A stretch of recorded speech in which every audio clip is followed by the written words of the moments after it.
그러니까 이 언노운이라는 건 내가 모르고 있다는 것조차도 모르고 있던 영역은 인간과 인간이 연결될 때 오늘 같은 10분 토론을 할 때 아니죠? 30분 토론인가요? 네.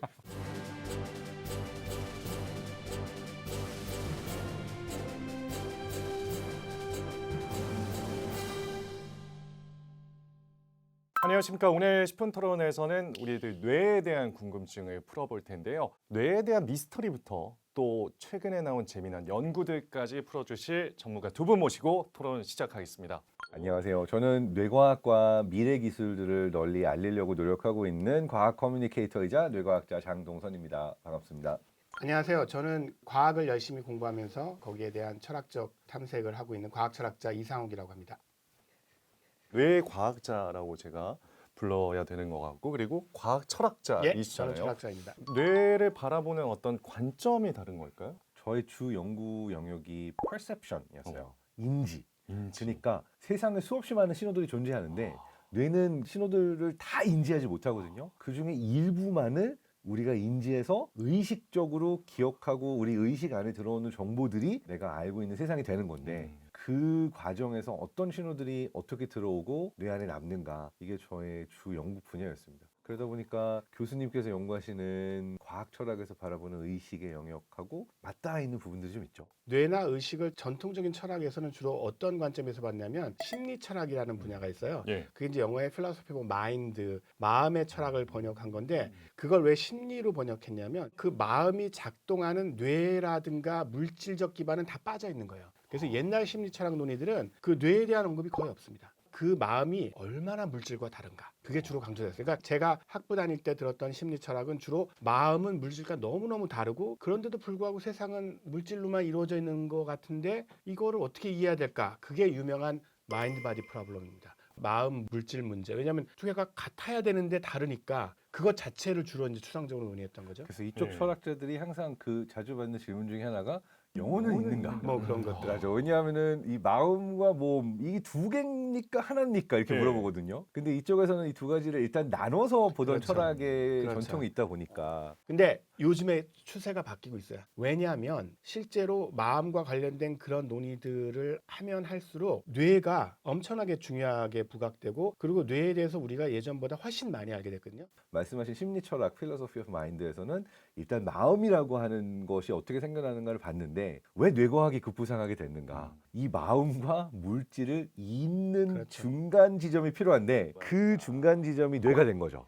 사실 예전에는 마음, 영혼이 이제 심장에 있다라고 믿거나 다른 곳에 예. 있다라고 이야기를 했는데 어쨌든 보니까 우리가 세상을 인지하고 느끼고 보고 듣고 하는 모든 것들이 뇌에서 일어나니까 마음이라는 게 존재한다면 뇌를 통해서 존재하는가 보다 라고 어떻게 보면 이원론적으로 시작을 했다가 지금의 과학자들은 두 가지가 서로 다른 게 아니라 마음이라는 것은 우리 뇌가 작동하는 과정에서 나온 부산물이다. 그러니까 우리가 생각하는 영혼이나 마음이라고 하는 것은 뇌의 작용일 뿐이지 따로 이 물질과 별개로 존재하진 않는다 라고 보는 것이 지금은 거의 정설이라고 볼 수 있죠. 그렇다면 이 의식이 사실은 또 미스터리한 영역이라고 들었습니다. 두 분이 바라보는 이 인간의 의식이라는 것에 대해 좀 다른 관점들 얘기해 주시면 좋을 것 같습니다. 그러니까 우리의 뇌가 세상의 모든 정보를 받아들일 수 있냐? 받아들일 수 없거든요. 너무 많아요. 수억 개의 화소가 시각적으로도 들어오고 소리도 너무 많은데 그렇죠. 그 얘기는 뭐냐면 세상의 모든 정보 중에 뇌는 일부만을 선택해서 내가 본 건 이거야, 내가 들은 건 이거야 라고 아주 조그만 몇 가지만 내 나름대로 뽑아서 그거를 뇌 안에 남겨놓습니다. 이걸 통해서 세상의 모델을 뇌 안에 만드는 거예요. 예. 이게 의식이에요. 예를 들어서 이런 거죠. 세상에 맛있는 음식이 얼마나 많아요.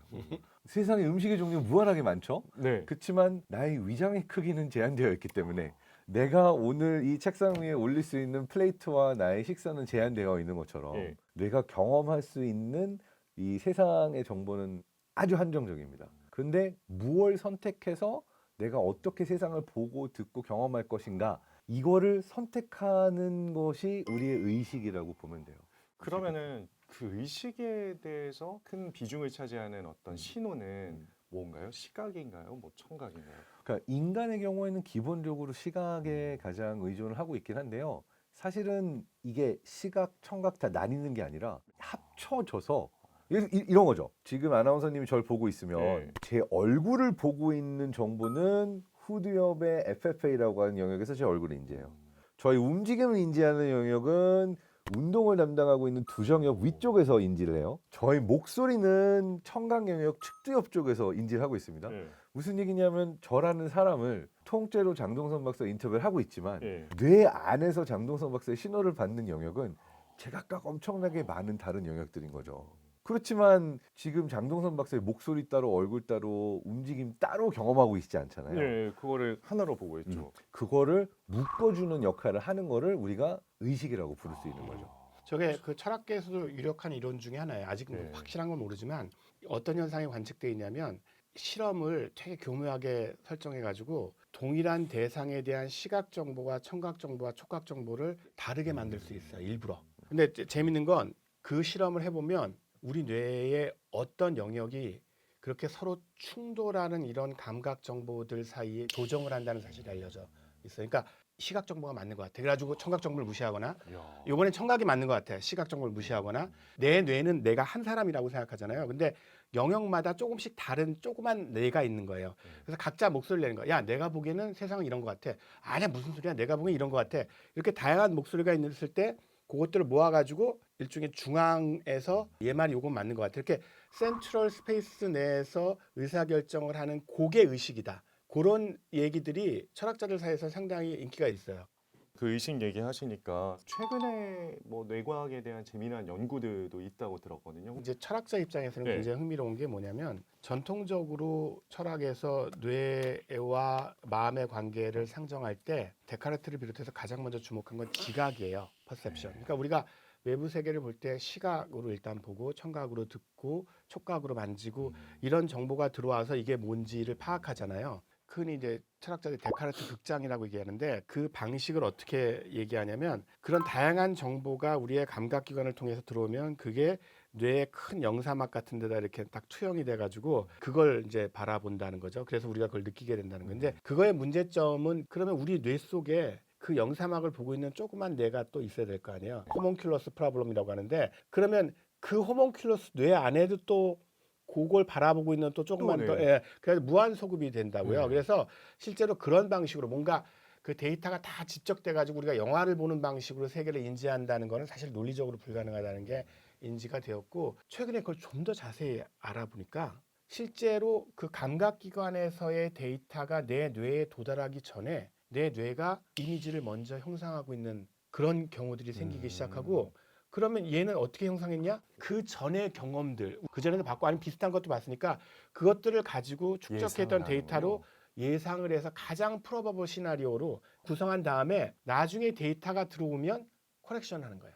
그래가지고 우리가 처음에는 뭐라고 봤다가 아니네? 라고 나중에 생각하게 되는 이유들이 실제로 그런 시차를 두고서 데이터를 업데이트하는 그걸 이제 할루시네이팅 브레인이라고 하는데 네. 그때 할루시네이션은 뭐 완전히 없는 것 같다 본다기보다는 아까 얘기한 기존에 축적됐던 데이터, 그다음에 데이터들의 시간차를 두고 오는 거, 그다음에 사전 구성해서 먼저 이미지를 보여준 다음에 나중에 네. 수정하는 거 이런 작업들이 근데 놀라운 건 이걸 요즘에는 실험적으로 측정을 해가지고 보여주고 있다는 거죠. 근데 되게 유명한 신경과학자 중에 예. 줄리오 토노니라는 분하고 크리스토프 커흐라는 분이 있으세요.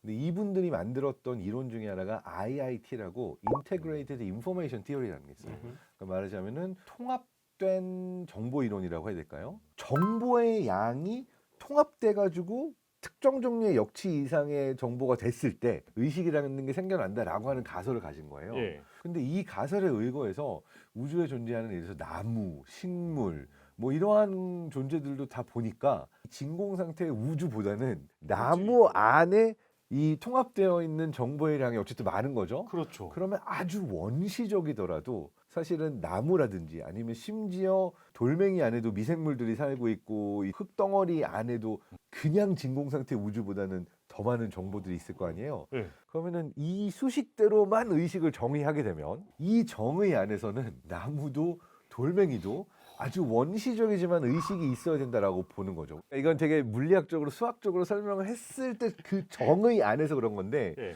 이제 요 얘기까지 가고 나서는 다른 과학자들한테 엄청 욕을 얻어먹었죠. 이거는 무슨 사이비 과학 얘기를 하는 거냐, 이게 제대로 된 이론이냐. 아니 왜냐하면 생각해 보세요. 애완동물 키우는 분들은 그래요. 그- 동물 정도로 네, 그러니까 동물. 그 친구들이 의식이 있고 막 의도도 있고 막 그렇죠. 그걸 느끼잖아요. 그게 우리 인간의 의식 활동과 좀 유비가 되는 활동들을 많이 하기 때문이에요. 그러니까 거기까지는 확장을 시키는 게 납득이 가요. 어. 뭔가. 근데 지금 말씀하신 것처럼 이렇게 추상적으로 정보가 충분히 시스템적으로 이렇게 묶여 있기만 하면 의식의 정도 차는 있어도 존재한다라고 얘기하면 말씀하신 것처럼 세상에 아주 무질서한 그 물질들이 확산하거나 그런 현상이 아니면 다 조금씩은 의식을 가지고 있어야 돼요. 얘도 의식이 있다는 그렇죠. 거잖아요. 굉장히 낮은 수준이지만 있다는 거니까 그러니까 이제 직관적으로 과학자들 입장에서도 좀 난처해집니다. 야, 과학은 어쨌든 거짓말을 못하고 내가 만들어낸 모델을 끝까지 가잖아요. 예. 마찬가지로 의식을 수학적으로 물리학적으로 설명하려다 보니까 모델을 만든 거예요. 근데 이 모델을 정말 끝까지 적용을 해보려고 하니까 어떻게 보면 얼토당토 않게 느껴질 수 있지만 이러한 펜이나 돌멩이나 나무도 의식이 있어야 된다는 결론을 우리가 받아들여야 되게 되는 거죠. 그래서 이걸 놓고 네. 엄청난 논란이 있습니다. 그리고 또 굉장히 흥미로운 상상이 뭐냐면 방금 말한 거를 네. 돌멩이나 예. 식물에 대입시키는 게 아니라 예. 최근에 나온 인공지능이 굉장히 높은 수준의 질서도를 가지고 있고 정보 처리 능력을 갖고 있잖아요. 예. 그러면은 또 다르게 상상을 해보면 예. 지금의 인공지능이 어느 수준의 역치를 넘게 되면 의식을 가지게 되는 것이 멀지 않았다라고 예. 이야기하는 쪽들도 있죠. 오히려 이게 더 설득력 있는 것 같아요. 자, 근데 여기서의 하나의 우리가 가지고 있는 뇌의 오류가 있는데 예. 뭐냐면 우리는 얼추 사람처럼 생기고 사람처럼 대화하면 다 사람이라고 믿어요. 그래서 SF 영화에 자주 나오는 소재가 뭐냐? 예. 외계인이 지구에 왔어요. 아. 인간의 껍질을 쓰고 인간 행세를 합니다. 예. 그럼 인간은 무조건 인간이라고 믿을 수밖에 없어요. 왜냐하면 인간의 뇌 자체가 그렇죠. 인간이라는 신호에 최적화되어 있는데 모든 사람이 너 정말 뇌가 있어, 마음이 있어 이렇게 열어볼 수는 없잖아요. 그렇죠. 그러다 보니까 기본적으로 뇌는 의인화해서 세상에 내가 소통이 되고 어떠한 연결을 경험할 수 있는 심지어 애완동물과도 얘가 나갔다고 생각하는 거예요. 고양이의 뇌는 세상을 다르게 보거든요. 그래서 미각 수용체가 없으니까 예. 단맛도 못 느껴요. 예. 나는 치즈케이크 맛있어. 고양아 너도 치즈케이크 맛있지 줘라고 나를 대입해서 얘가 비슷하게 느낄 거라고 생각하지만 이 동물 역시 다른 뇌를 갖고 있기 때문에 세상을 다르게 보거든요. 근데 인간의 뇌는 그 가정을 잘 안 해요. 다른 존재도 나랑 똑같이 세상을 볼 그게 거다. 자기중심적이네요. 그렇죠. 자기중심적이라는 말이 맞는 게 예. 내 뇌가 가지고 있는 의식이라는 거는 내가 세상에서 선택한 정보를 기반으로 만들어지잖아요. 네. 그러니까 이 세상의 모델이 뇌에 어떻게 만들어지는가의 정보를 우리가 다르게 선택해서 주면 그 정보에 따라서 뇌가 믿는 이게 세상이고 이게 나야라는 존재가 바뀌죠. 대표적인 게 가스라이팅이고요. 사이비 종교 같은 데 갔을 때 누군가가 다른 사람들은 말도 안 되는 무언가를 세상을 이렇게 돌아가는 거라고 믿는 거는 내 주변의 모든 사람들이 세상에 대해서 이렇게 보고 있는 사람들만 모여 있으니까 예. 뇌가 수집하는 정보와 모델이 이게 정답이고 세상은 이렇구나 나는 이런 존재구나라고 믿게 되는 거죠. 가스라이팅 하는 사람들이 대부분 제일 먼저 하는 게 나 외에 다른 사람을 아무도 믿지 마 라고 분리를 시키거든요. 결과적으로 내가 주입한 정보만 받을 수 있게 만드는 거예요. 그러면은 뇌는 결국 이 내가 얻게 되는 정보를 기반으로 세상을 업데이트하고 만들게 되는 거죠. AI 얘기가 나왔으니까 말인데요. AI는 결국 인간의 뇌를 뛰어넘게 될까요? 만약에 문제 해결 능력으로 네. 한다면 지금 현재 AI가 추론 능력이나 상식 그다음에 유비 추론 이런 데서 되게 좀 약한데 네. 저는 충분히 극복 가능할 거라고 생각해요. 네. 그리고 이미 속도와 양에 있어서는 인간을 뛰어넘었잖아요. 예를 들어서 제가 최근에 본 AI 같은 경우는 굉장히 두꺼운 보고서를 주면 요약해줘요. 거기까지는 놀라운 일이 아니죠. 예. 요약하는 거. 근데 그거를 딱 버튼만 누르면 몇 분 내로 팟캐스트를 만들어줍니다. 그래서 그 내용을 가지고 두 사람이 막 토론하는데 제가 깜짝 놀랐어요. 제가 일부러 처음에는 제가 그 내용을 속속들이 알고 있는 걸 넣어봤는데 핵심을 잘 잡아내요. 와. 물론 이제 어떤 건 약간 놓치는 것도 있지만 적어도 헐루시네이션은 없어요. 왜냐하면 요거에 딱 한정해서 팟캐스트를 만드니까 근데 그걸 몇 분 만에 한다니까요. 저는 그 보고서 읽으려면 최소한 서너 시간은 걸려요. 근데 이제 제가 주목해야 된다고 생각하는 건 의식적 경험 얘기인데요. 예. 우리 인간은 그 의인화 경향이 있기 때문에 얘가 인간만큼 혹은 인간보다 더 잘 인지적 기능을 수행하면 자연스럽게 이 일을 해내는 인공지능 너머에 뭔가 느낌적인 느낌을 가지는 어떤 존재가 있을 거라고 생각하기가 쉬워요. 근데 현재까지는 어쨌든 인공지능 만들 때 아키텍처 자체가 그런 의식적 경험 없이 만들어진 아키텍처예요. 왜냐하면 지금 뉴럴 네트워크의 각 노드 계산 단위들은 다 숫자거든요. 숫자들이 쫙 깔려 있는 거예요. 예. 우리 두뇌도 그렇게 따지면 어차피 전기 신호들이 막 왔다 갔다 하는 거니까 뉴런들도 그런 숫자들이 충분히 많아지고 충분히 커넥션도 많아지면 의식이 등장할 가능성을 배제할 수는 없어요. 근데 현재로서는 의식적 경험을 만들어 놓으려는 예. 어떤 노력은 없고 예. 휴먼 브레인 인스파이어드 AI라고 해서 AI의 성능을 높이기 위해서 신경과학적으로 밝혀진 사실들을 잘 연구해서 여기서 뭔가 인공지능 성능을 높일 방법이 뭘까를 찾아내는 훨씬 실용적 방법을 쓰기 때문에 제 예측은 인공지능이 문제 해결 능력 차원에서 인간 능력을 분명히 뛰어넘을 테지만 사람처럼 느낌적 느낌을 가지고 의식적 경험을 할 것이냐? 그거는 사실은 굉장히 열려있는 문제고 당분간은 가능성이 없다고. 그 부분에 대해 설명하고 싶은데요. 예. 그러니까 인공지능이 과연 의식을 얻을 것인가 예. 이 질문을 하려면 뇌는 내 안에서 나라는 존재를 어떻게 알까부터 그렇죠. 다뤄야 될 것 같아요. 그렇죠. 내 안에서 갑자기 어느 순간 나라는 존재의 자아가 뿅 하고 생겨나지 않아요. 그렇죠. 예. 처음 이 뇌의 발달 단계를 보면 태어나서 2세까지 음. 뇌의 80% 정도의 구조가 잡혀요. 이 시기에 뭐가 일어나냐? 세상의 시각, 청각 이러한 정보들을 해석할 수 있는 능력이 생겨요. 그러니까 태어나서 2년 동안 눈을 가리고 세상을 못 본다. 근데 이 안대를 풀고 이제는 신호가 망막에 닿아서 시식용으로 뇌에 신호를 전달할 수 있잖아요. 예. 그렇다고 해서 볼 수 있냐? 볼 수 없어요. 진짜요? 왜냐하면 태어나서 아기의 뇌가 학습하는 거는 무엇이 얼굴이고 무엇이 색깔이고 무엇이 움직임이고 이 빛의 신호들이 시각에 닿아서 시각 신호가 뇌까지 가는 이 신호를 해석할 수 있는 능력을 배우는 거거든요. 야. 이 처음 2년 동안 그래서 어떤 소리가 언어고 어떤 예. 소리가 사람의 소리고 예. 이 모든 것들을 뇌가 구분할 수 있어야 돼요. 그 다음 단계로 뭐가 오냐? Theory of Mind라고 하는 마음 이론이라는 게 생겨야 돼요. 무슨 얘기냐? 내 뇌가 보고 있는 세상이 다가 아니라 나 말고 다른 사람도 존재하는데 내가 아닌 다른 사람은 세상을 다르게 볼 수 있다는 거를 깨닫기까지 과정이 필요한데 이게 대략 5살, 6살 때 일어나요. 그 전까지는 아이들이 어떻게 믿냐면 내가 새로운 포켓몬 캐릭터를 봤어. 뭐 브롤스타 캐릭터를 봤어. 엄마 아빠는 그 게임을 안 하니까 몰라요. 근데 내 뇌 안에 생긴 지식은 엄마 아빠의 뇌 안에서도 똑같이 생겼다고 생각하는 거예요. 그래서 다른 사람은 딴 걸 보고 딴 경험을 했으니까 다르게 세상을 알 수도 있구나라는 게 생겨나야 자아가 생성될 수 있는 넥스트 레벨로 가는 건데 이때부터 아이들이 가지게 되는 능력이 거짓말이 있는 거예요. 나랑 세상 사람들이 다 똑같이 세상을 보면 거짓말은 아무 쓸모 없는 건데 와, 내 거짓말로 딴 얘기를 하면 저 사람이 저를 믿을까? 이게 아이는 너무 재밌는 거죠. 그 다음 단계가 뭐냐? 그럼 딴 사람은 나를 어떻게 볼까 생각하는 거예요.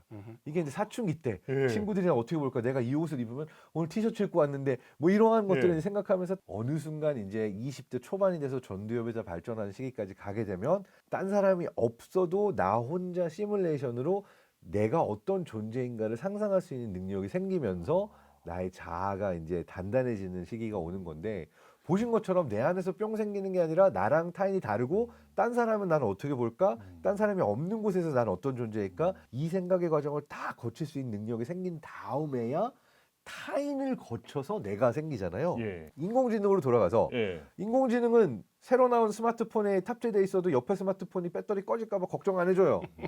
어떤 인공지능이 나보다도 똑똑할까 봐 질투 안 해요. 그러네요. 얘가 나보다 배터리 많이 먹는다고 뺏어 먹을 생각 안 해요. 예. 사실은 그 점에 있어서 아직 자아가 생겨나기는 어려운 단계라고 볼 수 있는 게 타인을 인지하고 타인이 스스로를 어떻게 인지할까의 컴퓨팅까지 되지 않는 단계죠. 근데 오히려 그렇기 때문에 좀 무서울 수도 있다는 생각이 그렇죠. 드네요. 그렇죠. 위험할 수 있죠. 왜냐하면 훨씬. 타인의 존재를 생각하지 않기 때문에. 그러니까요. 그리고 사회적 공동체 혹은 의식적 공동체 내에 들어오지 않은 채로 얘가 엄청나게 똑똑해 버리면 사실은 얘는 꼭 악의를 가지거나 문제를 일으키려고 하는 게 아니라 네. 굉장히 합리적인 공학적인 수준에서 네. 굉장히 잘 해보려고 하는데 그게 사실은 사회적으로 어긋나는 현상이 벌어지는 거예요. 그래서 이거를 카이스트 김재식 교수님이 소개했던 미 펜타곤 국방성의 한 예가 섬뜩하더라고요. 그러니까 미 펜타곤에서 예. 폭격하는 시나리오를 인간이 아닌 인공지능이 장군이 돼가지고서 폭격을 하고 오도록 비행기를 인공지능이 조종하는 시뮬레이션을 돌린 거예요. 내린 지령이 뭐였냐? 최대한 신속하고 효율적으로 주요 거점을 폭격하고 와. 단 본부의 승인을 받고 폭격해야 돼. 그랬더니 이 인공지능이 어떠한 선택을 했냐? 바로 간 게 아니라 돌아와서 본부를 폭격해서 없애버리고 가는 거예요. 왜냐하면 신속하고 효율적으로 하라고 했는데 매번 승인을 받아야 되면 신속하고 효율이 안 되니까 되니까. 나에게 승인을 내리는 존재를 먼저 파괴해야 신속 효율적으로 가는 거죠. 야, 이거 무서운데? 그래서 본부를 파괴하지 못하도록 코딩을 해놨어요. 신속하고 효율적으로 적군의 기지를 파괴하되 본부 파괴하지 말고 우리의 승인을 받아서 가야 돼. 그랬더니 두 번째로 인공지능이 선택했던 게 뭐냐? 스스로 자기의 본부의 승인을 받을 수 있는 안테나를 파괴하고 너를 못 없애면 너의 신호를 받을 수 있는 나의 안테나를 파괴해버리면 내가 신속하고 효율적으로 파괴할 수 있겠구나라는 선택을 내려서 인간이 보면서 이건 상상하지도 못했던 시나리오다. 신속 효율적으로에만 꽂혀 있군요. 그렇죠. 아, 근데 그건 당연해요. 왜냐면 그렇게 명령을 내렸으니까. 중요한 건 그 맨 마지막 부분인데 어떻게 보면 서로 충돌하는 두 가지 목적, 신속 효율적으로 작전을 수행해야 돼. 근데 본부 승인을 승인을 받아. 받아야 돼. 그 둘을 놓고서 막 하다가 이게 더 중요하다고 판단하고 얘를 파괴한 거예요. 거기까지는 우리가 이해는 돼요. 그런데 아까 얘기한 안테나를 파괴하는 부분, 인간이 상상할 수 없죠. 그 부분이 무서운 거예요. 그러니까 인간이 상상할 수 없는 방안을 인공지능은 상상해서 해낼 수 있다는 거예요. 그래서 우리가 미리 대비하기가 되게 어려워요. 그러니까 핵심 뭐냐면 인공지능을 잘 활용해야 되지만 통제권을 함부로 넘겨주면 큰일 날 수 있어요. 왜냐하면 인간은 다 나랑 비슷한 인간이라고 그렇죠. 가정하고 시뮬레이션을 돌리기 때문에 그렇죠. 우리가 사이코패스나 소시오패스에게 속는 이유 중에 하나도 그렇죠. 그들은 나처럼 사고하지 않거든요. 그렇죠. 그러니까 내가 시뮬레이션이 잘 안 되는 거예요. 그런데 인공지능은 사이코패스나 소시오패스보다도 시뮬레이션이 안 돼요. 다른 존재니까. 그래서 다시 돌아가서 인공지능이 인간의 의식을 가지게 되느냐, 거기까지는 가지 못하지만 그 이유는 우리가 사회적으로 다른 존재와 연결되어 있는 형태로 의식이 발전하기 때문이다라는 얘기를 하면서 방금 같은 이 폭격의 시나리오는 무섭지만 아마도 이런 정권을 인공지능에 주지 않기를 바라면서 현실 속에서 우리가 꼭 기억해야 되는 것 중에 하나가 뭐냐. 또 의식 얘기로 돌아와서 우리가 세상을 하나의 모델로 학습한다라고 했잖아요. 공부를 하면 할수록 뇌 안에 지식이라는 거, 내가 알고 있는 알미라는 게 생깁니다. 이걸 known이라고 불러볼게요. 공부를 아주 많이 하면 뇌 안에 뭐가 생길까요? 이 known이 많아져서 알만 많아질까요? 아니에요. 공부를 아주 많이 하면 뇌 안에 내가 알고 있는 모르는 것이 더 많이 생겨요.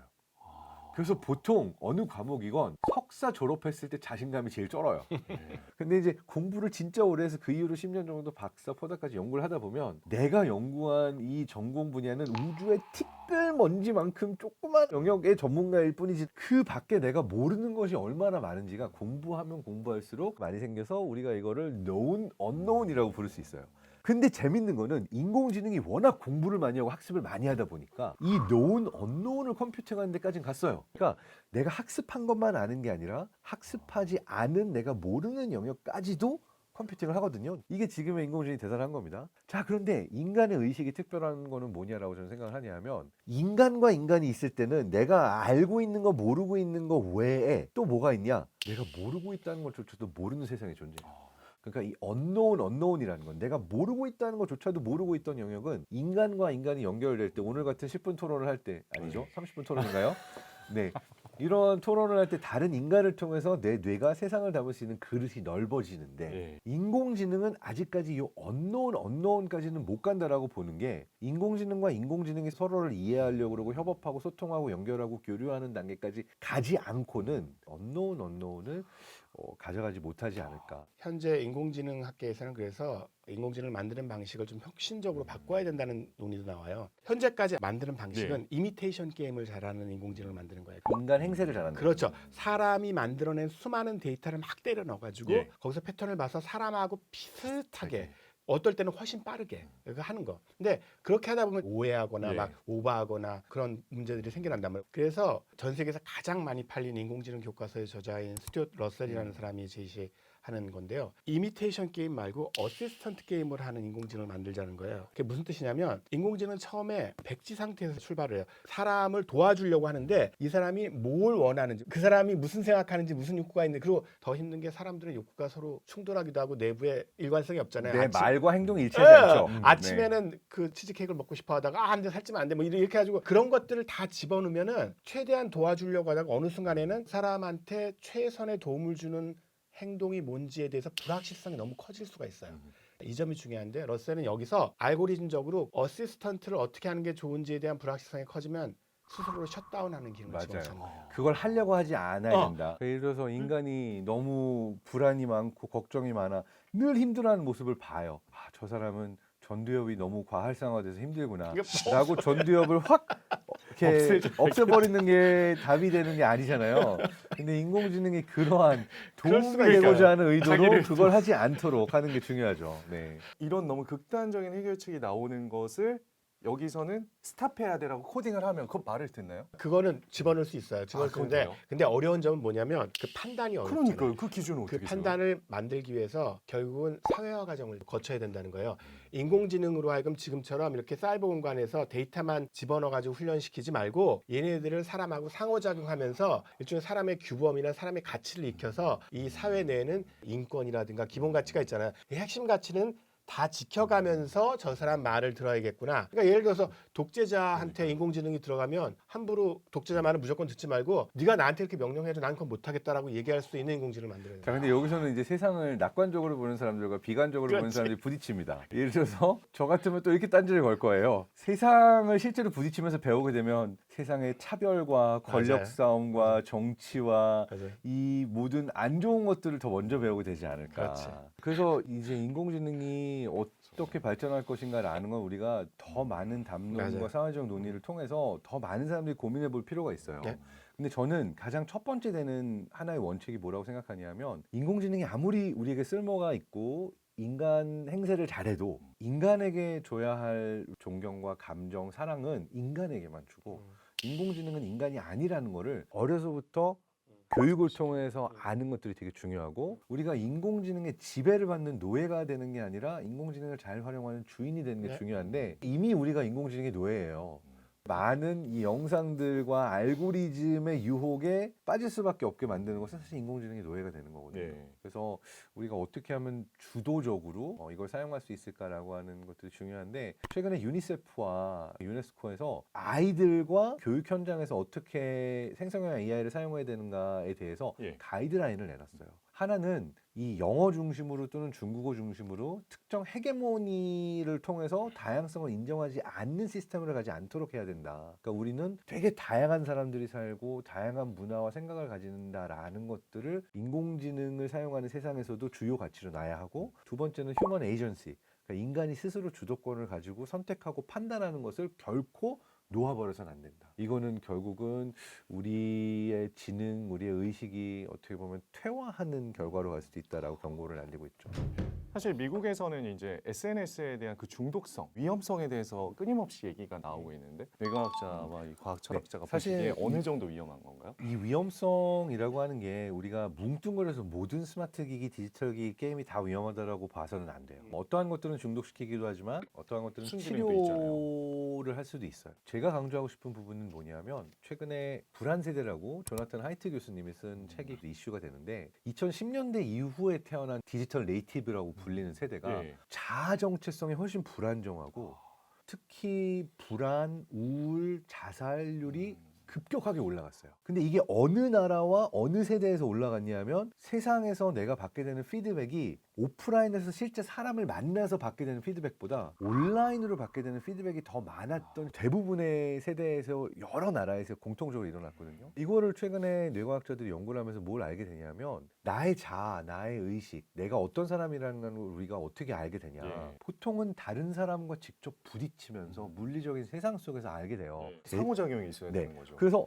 다른 사람이 나를 어떻게 봐주는가라는 눈빛, 얼굴, 표정 이 모든 신호들을 기반으로 나는 나의 자아, 내가 어떤 사람인가라고 하는 의식이 긴 시간 동안 형성이 되어 가는데 그런데 이 피드백을 내가 온라인으로만 받게 되면은 내가 어떤 존재인가를 스스로 알게 되는 자의식, 자아라는 것이 굉장히 불안정하게 형성되는 거예요. 그렇게 되면 딴 사람들의 라이크 수, 팔로워 수, 어떤 사람들이 얼마나 많은 반응을 보이는가라고 하는 물리적인 지표만을 통해서 나를 판단하게 되는데 이 지표들은 굉장히 불안정해서 선정적이거나 자극적이거나 이러한 형태의 자극들만 긍정적인 반응이 오고 누군가가 나를 따뜻하게 바라봐주는 눈빛, 미소 이러한 것들은 온라인에 잡힐 수가 없으니까 내가 어떤 존재인가라고 하는 정체성 형성에 있어서 혼란이 더 크게 되고 이것이 불안이나 우울이나 정신건강의 문제로 나타나게 된다는 이야기들을 하고 있어요. 그러다 보니까 저는 이 우리가 자아와 의식에 대한 얘기를 했는데 어떤 점을 강조하고 싶냐면 우리가 실제 사람과 사람이 만나고 부딪히고 경험하는 연결이 그 어느 때보다 중요하다. 그러한 연결이 회복되어야지만 나의 정신건강이 회복되고 내가 어떤 존재인가를 스스로 아는 나의 자아가 건강하게 정립이 될 수 있다. 이렇게 얘기하고 싶습니다. 저는 좀 기술 철학적 관점에서 좀 말씀드릴게요. SNS 기술 자체가 중독성이 강하다라고 네. 얘기할 때 그 말이 정확히 어떤 건지를 알 필요가 있는데요. SNS 회사에서 안 내놓으려고 하다가 미 상원 청문회에서 막 때려가지고 할 수 없이 내놓은 자료에 따르면 SNS 회사에 근무하는 굉장히 고연봉 기술자들의 절대 다수가 중독성을 높이기 위한 기술을 의도적으로 개발해요. 왜냐하면 SNS에 얼마나 오래 머무르고 얼마나 많이 클릭하느냐가 그 회사의 수익과 직결되기 때문에 중독성이 그냥 우연히 기술적으로 그럴 수밖에 없어서 나온 게 아니라 실제로 그 이윤 추구와 관련된 아주 의도적인 결과였다는 걸 강조하는 게 첫 번째로 중요하고요. 두 번째는 뭐냐면 그 기술을 어떻게 설계하고 어떻게 만드느냐가 우리가 결정할 수 있다는 거예요. 선택의 문제고 그 선택이 상당한 차이를 가져올 수 있다는 거예요. 정리한다면 우리가 SNS 기술에 대해서 좋다 나쁘다 이렇게 간단하게 정의낼 게 아니라 그 SNS 기술이 현재는 중독성을 오히려 부추기는 방식으로 설계가 되어 있으니까 이걸 타파를 하고 바람직한 방향으로 SNS 기술을 만드는 그런 노력을 기울여야 된다는 거죠. 오늘 이렇게 뇌에 대한 이야기 했는데 뇌의 메커니즘에 대해서 좀 알아야 되는 이유가 있다면 가장 큰 이유는 우리의 뇌가 대부분의 경우 내가 모르는 사이에 자동적으로 세상에 반응하는 메커니즘들이 많아요. 그러니까 내 뇌가 어떻게 반응하고 어떠한 방식으로 세상을 구성하는가를 알게 되면 내 스스로를 변화시키거나 내 스스로에 대한 제어력을 올리거나 하는 방향으로 뇌를 쓸 수가 있기 때문에 내가 나 자신을 알기 위해서 가장 좋은 방법 중에 하나가 뇌의 메커니즘을 연구하는 거라고 얘기할 수 있어요. 네, 저도 동의하고요. 철학적으로 볼 때 전통적으로 철학자들은 개인이 의식적으로 합리적으로 추론하는 그 영역을 주로 많이 탐색을 했어요. 그런데 프로이드 이후로 사실은 무의식적으로 처리되고 우리가 의식하지 못하는 영역에서의 생각이나 사고의 흐름들이 우리의 의식적 판단에 영향을 끼친다는 사실이 잘 알려져 있잖아요. 네. 그러니까 그 이후로 우리가 철학적으로 우리의 정체성이나 우리의 주체성을 바라보는 시각이 많이 바뀌었거든요. 그러니까 결국은 우리 뇌가 어떻게 작동하는지를 좀 더 잘 이해하고 그거에 기반해서 내가 어떤 사람인지, 내가 어떤 것들을 지향하는지, 그걸 지향하려면 어떤 생활 태도를 가져야 되는지 이런 철학적 분석이나 담론들도 훨씬 더 풍성하게 진행될 수 있다고 생각을 합니다. 그런 의미에서도 철학적으로도 우리 뇌를 아는 것은 나 자신을 아는 것의 일환이 될 수가 있죠. 오늘 이 토론 어떠셨는지 뇌를 더 건강하게 만들기 위한 팁 하나만 마지막에 드리고 가면요. 좋습니다. 여러분이 세상에 대해서 새로운 지식에 대해서 궁금증을 갖는 것이 뇌에 아주 좋습니다. 내가 궁금해하는 것에 대해서는 기억력과 학습 능력이 올라가고요. 궁금증을 많이 가지고 있는 사람이 우울증이 좀 더 적습니다. 그래서 나의 뇌 건강을 위해서 여러분이 궁금해하는 것들이 많으면 좋을 것 같고요. 안물안궁하시지 말기를 바라겠습니다. 뇌라는 주제가 얼핏 보면 과학적인 주제인 것만 같지만 과학하고 굉장히 멀어 보이는 철학에서도 되게 중요한 주제이고 근데 이 주제가 그냥 이 사람은 이런 얘기하고 이 사람은 이런 얘기하는 게 아니라 굉장히 많이 연결돼 있고 서로 상대방으로부터 많이 배울 수 있다는 것 자체가 사실은 21세기 그 학문의 흐름인 것 같아요. 그러니까 굉장히 초학자적인 방식으로 굉장히 중요한 주제를 다루는 그런 일환으로 오늘 그 뇌에 대한 논의를 이해했으면 좋겠습니다. 자, 오늘은 우리 뇌에 대한 이야기로 10분 토론 나눠봤는데요. 두 분 오늘 함께해 주셔서 감사하고요. 시청해 주신 여러분 고맙습니다. 네, 감사합니다. 감사합니다.